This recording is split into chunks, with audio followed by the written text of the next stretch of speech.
ಎಲ್ಲರಿಗೂ ನಮಸ್ತೆ. SK creative ಚಾನಲ್ಗೆ ಸ್ವಾಗತ. ಈ ವಿಡಿಯೋವನ್ನು ಕೊನೆ ತನಕ ನೋಡಿ, ದಯವಿಟ್ಟು ಸಬ್ಸ್ಕ್ರೈಬ್ ಮಾಡಿ. ಚಾಣಕ್ಯನು ತನ್ನ ಶಿಷ್ಯ ಚಂದ್ರಗುಪ್ತನಿಗೆ ಗಂಭೀರ ಸ್ವರದಲ್ಲಿ ಹೇಳಲು ಪ್ರಾರಂಭಿಸಿದನು. ಚಂದ್ರ, ಈ ಜಗತ್ತಿನಲ್ಲಿ ಶತ್ರುವಿನ ಸ್ವಭಾವವನ್ನು ಅರಿಯುವುದು ಅತ್ಯಂತ ಮುಖ್ಯ. ನಿನಗೊಂದು ಕತೆ ಹೇಳುತ್ತೇನೆ, ಕೇಳು. ಪ್ರಾಚೀನ ಭಾರತದಲ್ಲಿ ಅಯೋಧ್ಯೆ ಎಂಬ ಸುಂದರ ರಾಜ್ಯವಿತ್ತು. ಅಲ್ಲಿ ವೀರಸೇನನೆಂಬ ಪ್ರಜಾವಾತ್ಸಲ್ಯ ರಾಜನಿದ್ದ. ಅವನು ದಯಾಳುವಾಗಿದ್ದನು. ಆತ ರಾಜ್ಯವನ್ನು ಸಮರ್ಥವಾಗಿ ಆಳುತ್ತಿದ್ದರು. ದುಷ್ಟರು ಮತ್ತು ಕುತಂತ್ರ ರಾಜಕಾರಣಿಗಳ ಬಗ್ಗೆ ಹೆಚ್ಚು ಗಮನ ಕೊಡುತ್ತಿರಲಿಲ್ಲ.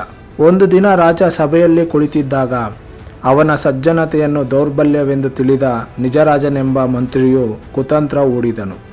ನಿಜರಾಜನು ತನ್ನ ಮಿತ್ರ ಕುದ್ರುಕನ ಮಹಾಸಾಮಂತನನ್ನು ಬಳಸಿಕೊಂಡು ವೀರಸೇನನ ವಿರುದ್ಧ ಬಂಡಾಯವೆಬ್ಬಿಸಿದನು.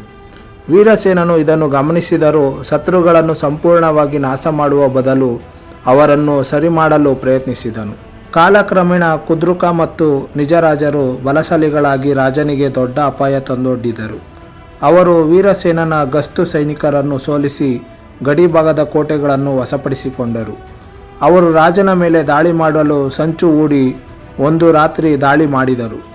ವೀರಸೇನನು ದಾಳಿಯ ಬಗ್ಗೆ ತಿಳಿದು ತನ್ನ ನಿಷ್ಠಾವಂತ ಸೇನಾಧಿಪತಿಗಳಾದ ಬಲರಾಮ ಮತ್ತು ಅನಂತನನ್ನು ಕರೆದು ಯುದ್ಧಕ್ಕೆ ಸಿದ್ಧರಾಗಲು ಆದೇಶಿಸಿದನು.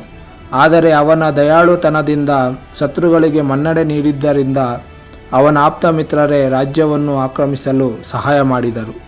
ಚಾಣಕ್ಯನು ಶಿಷ್ಯನತ್ತ ತಿರುಗಿ ಗಂಭೀರವಾಗಿ ಹೇಳಿದನು, ಚಂದ್ರ, ವೀರಸೇನನು ಹೋರಾಡಿದರೂ ಗೆಲ್ಲಲಾಗಲಿಲ್ಲ. ಏಕೆಂದರೆ ಅವನು ಶತ್ರುಗಳನ್ನು ಸಂಪೂರ್ಣವಾಗಿ ನಾಶಪಡಿಸಲಿಲ್ಲ. ಅವನು ಅವರ ದ್ರೋಹವನ್ನು ತಿಳಿದು ತಕ್ಷಣ ಅವರನ್ನು ನಿರ್ನಾಮ ಮಾಡಬೇಕಿತ್ತು. ಆದರೆ ಅವನು ಹಾಗೆ ಮಾಡಲಿಲ್ಲ.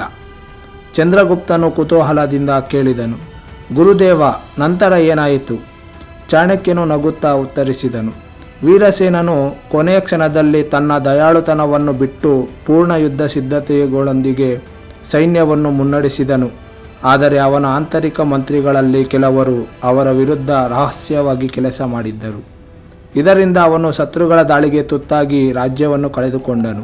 ಚಂದ್ರಗುಪ್ತನು ತಲೆ ತಗ್ಗಿಸಿ ಯೋಚಿಸಿದನು. ನಂತರ ಚಾಣಕ್ಯನು ಕೈ ಎತ್ತಿ ಹೇಳಿದನು, ಯುದ್ಧದಲ್ಲಿ ಹಿಂಸೆಯನ್ನು ತ್ಯಜಿಸಿ ಶತ್ರುಗಳಿಗೆ ಮನ್ನಣೆ ನೀಡುವುದು ದುರ್ಬಲತೆಯಲ್ಲ, ಆದರೆ ಅದನ್ನು ಮಿತವಾಗಿರಬೇಕು. ಶತ್ರುಗಳನ್ನು ಸಂಪೂರ್ಣವಾಗಿ ಸೋಲಿಸಬೇಕು, ಇಲ್ಲವೇ ಸಂಪೂರ್ಣವಾಗಿ ಕ್ಷಮಿಸಬೇಕು. ಮಧ್ಯಮ ಮಾರ್ಗವನ್ನು ಅಪಾಯಕಾರಿ. ಈ ಕಥೆಯ ಮೂಲಕ ಚಾಣಕ್ಯನು ಚಂದ್ರಗುಪ್ತನಿಗೆ ರಾಜಕೀಯ ತಂತ್ರ ಮತ್ತು ಶತ್ರುಗಳ ಮನಸ್ಥಿತಿಯನ್ನು ಅರಿಯುವ ಮಹತ್ವದ ಪಾಠ ಕಲಿಸಿದನು. ಚಂದ್ರಗುಪ್ತನ ಕಣ್ಣುಗಳು ಹೊಳೆಯಲು ಪ್ರಾರಂಭಿಸಿದವು. ತನ್ನ ಮುಂದಿನ ಹೆಜ್ಜೆಗಳ ಬಗ್ಗೆ ಯೋಚಿಸತೊಡಗಿದನು. ಅವನ ಮುಂದೆ ನಂದವಂಶದ ದುರಾಡಳಿತದ ರಾಜ ಧನಾನಂದನನ್ನು ಸೋಲಿಸುವ ದೊಡ್ಡ ಸವಾಲಿತ್ತು. ಕಥೆಯ ನೀತಿ: ಶತ್ರುಗಳನ್ನು ಅರ್ಧಕ್ಕೆ ಬಿಡಬಾರದು.